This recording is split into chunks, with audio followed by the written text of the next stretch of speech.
M11 Gayrettepe İstanbul Havalimanı metro hattı 37,5 kilometrelik 9 istasyona sahip bir metro hattıdır. Gayrettepe'den başlayan hat İstanbul Havalimanı'nda son bulunmaktadır. Metro hattı M2, M7, metrobüs ve Gayrettepe İncirli metro hatlarıyla aktarma yapmaktadır.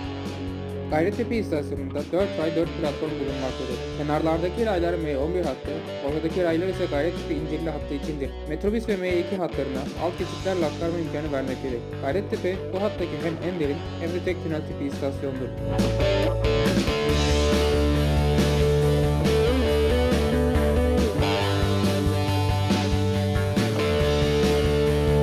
Kağıthane istasyonundan M7 hattıyla aktarma yapmaktadır. M7 istasyonunun viyadük olması ve iki istasyon arasında 200 metre mesafe bulunması sebebiyle sözde aktarma vardır.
Göktürk İstasyonu 620 metrelik uzunluğuyla İstanbul'daki en uzun istasyondur.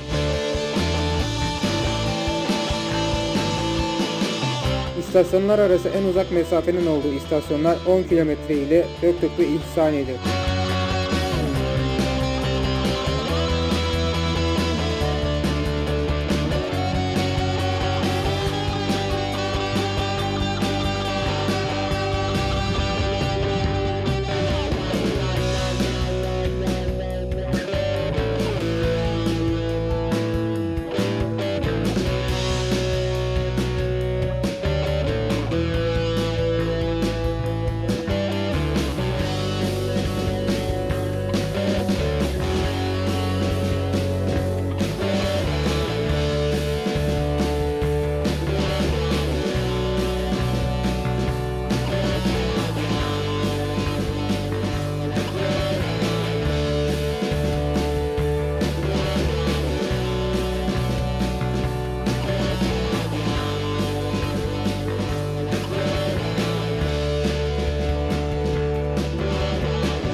İstanbul Havalimanı istasyonunda İstanbul Havalimanı Terminal binasından uzak bir mesafede bulunması sebebiyle yürüyen bantlar ile havalimanına erişim sağlamaktadır. İstasyonun yanında yüksek hızlı tren garı bulunmaktadır.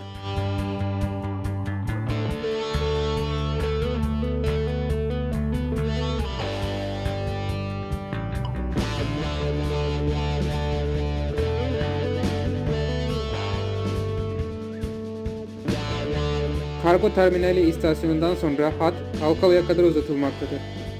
Video